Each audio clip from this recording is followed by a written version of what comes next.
11ই March 2024 কেন্দ্রীয় সরকার গোটা দেশ জুড়ে সংশোধিত নাগরিকত্ব আইন তথা সিএএ চালু করেছে।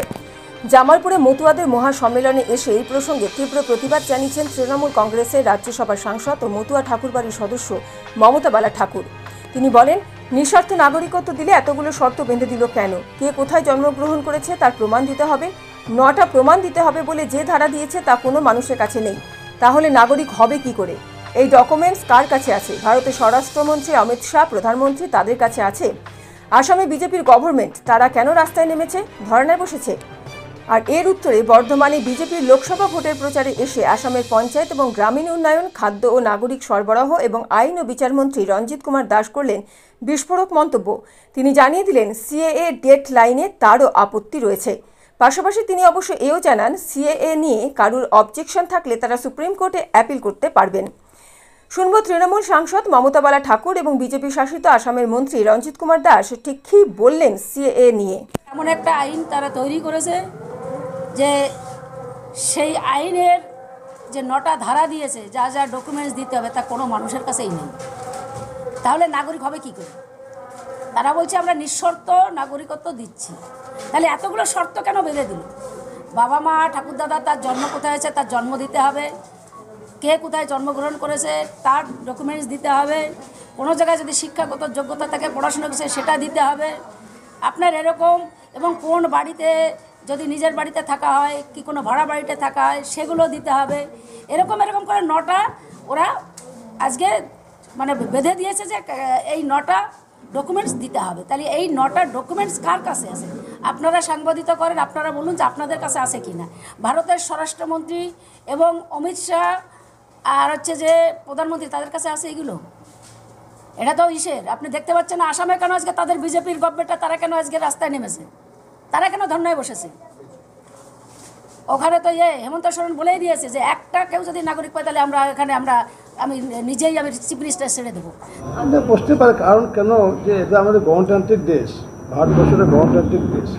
কোনো মানুষ এই ব্যাপারে যদি অবজেকশন আসে, আমরা অন্যদেরকে অ্যাডভাইস করেছি যে they can approach to the supreme court. কারণ কেন, মানে law will take its own course. কেউর যদি অবজেকশন রয়েছে তো ওনারা সুপ্রিম কোর্টে অ্যাপিল করতে পারে। আমারও ব্যক্তিগতভাবে আমার 2-1টা পয়েন্টে আমারও অবজেকশন রয়েছে, যে যেরকম করে 2014 সালে 31 ডিসেম্বর পর্যন্ত যারা ডেডলাইনে তো আমারও অবজেকশন রয়েছে। কারণ কেন, এখনও বাংলাদেশে বড় মানুষ রয়েছে, গারো মানুষ রয়েছে, রাভা মানুষ রয়েছে। আর ওই বড় মানুষ, রাভা মানুষ আসামেও রয়েছে। ওনারাও খিলঞ্জা, ওনারা খিলঞ্জা। পলিটিক্যাল ডিমার্কেশন হচ্ছে, এটা আলাদা ব্যাপার। আগে আমাদের ভাই ওনারা, যেগুলা রাভা মানুষ, বড় মানুষ, ট্রাইবেল মানুষ, যে ওনাদের জন্য রাস্তাটা এখন বন্ধ হয়ে গেল। আগামী দিন তো ওটাও পাবলিক বলবে যে না, ওনারা তো আসামের বাসিন্দা ছিল এক সময়।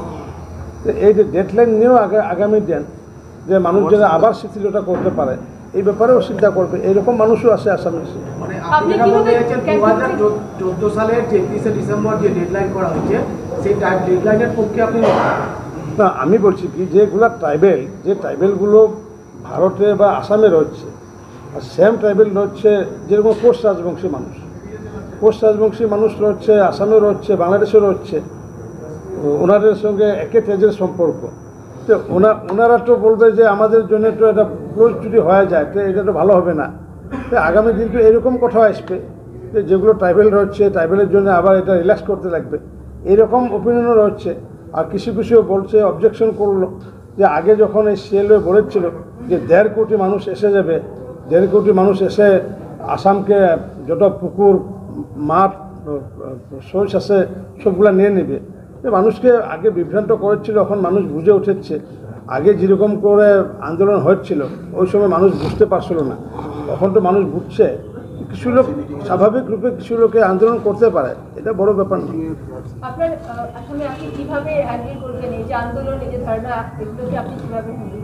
অলরেডি তো হ্যান্ডেল করা হচ্ছে। কারণ কেন, আমরা তো পাবলিককে বলেছি, কোনো সংগঠন যদি 20 জন মানুষ নিয়ে, 50 জন মানুষ নিয়ে যদি আন্দোলন করে, ওইটা আন্দোলন আলাদা ব্যাপার। আর যে জায়গায় নাকি হাজার মানুষ আছে, এটা আলাদা ব্যাপার। এইরকম পরিবেশ তো হয় না আসামে। আপনি যে সমস্ত জাতি উপজাতির কথা বলছিলেন, এরা কি বাংলাদেশ থেকে ভারতবর্ষে এসেছে, মানে আসামে এসেছে? হ্যাঁ, আপনি যে সমস্ত জাতি এবং উপজাতির নাম বললেন এরা কি বাংলাদেশ থেকে ভারতবর্ষে কোন এসেছে? জায়গা থেকে এসেছে কোন জায়গা থেকে এরা এসেছে? আসামে এসেছে মানে আপনি যে কথা বললেন যে জাতীয়- যেটাকে নিয়ে আপনার নিয়ে বলছেন যে এই জায়গাটাতে আপনার পরিবর্তন দরকার আছে। না না জাতীয় উপজাতি- না না, এই যে কোচ রাজবংশী মানুষ, আসামের কোচ রাজবংশী মানুষ রয়েছে, তো বাংলাদেশেও রয়েছে, ঠিক সেরকম করে গারো মানুষ আসামেও রয়েছে, মেঘালয় রয়েছে, আর বাংলাদেশেও রয়েছে।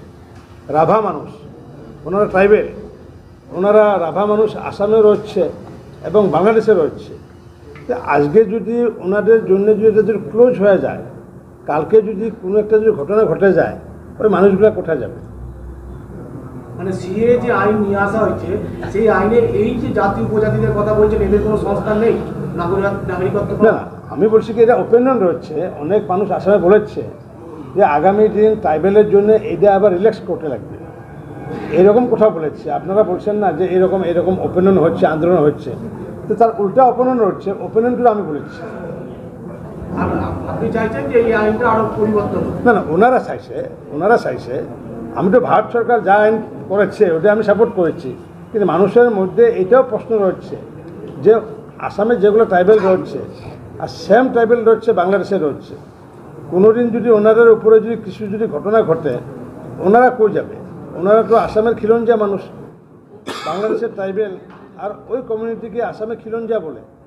তো ওনারা বলছে কি যে আমরা যদি কোনো সময় যদি বাংলাদেশে যদি কোনো ঘটনা ঘটে যায়, তো এই যে ডেডলাইন দিয়ে দিল 2014 সনে 31 মার্চ, ওনারা বলছে কি যে ওনারাও মনে কষ্ট রয়েছে, এটা রিল্যাক্সেশনের জন্য আগামী দিন হয়তো কুচ্ছেন হতে পারে। না সিএর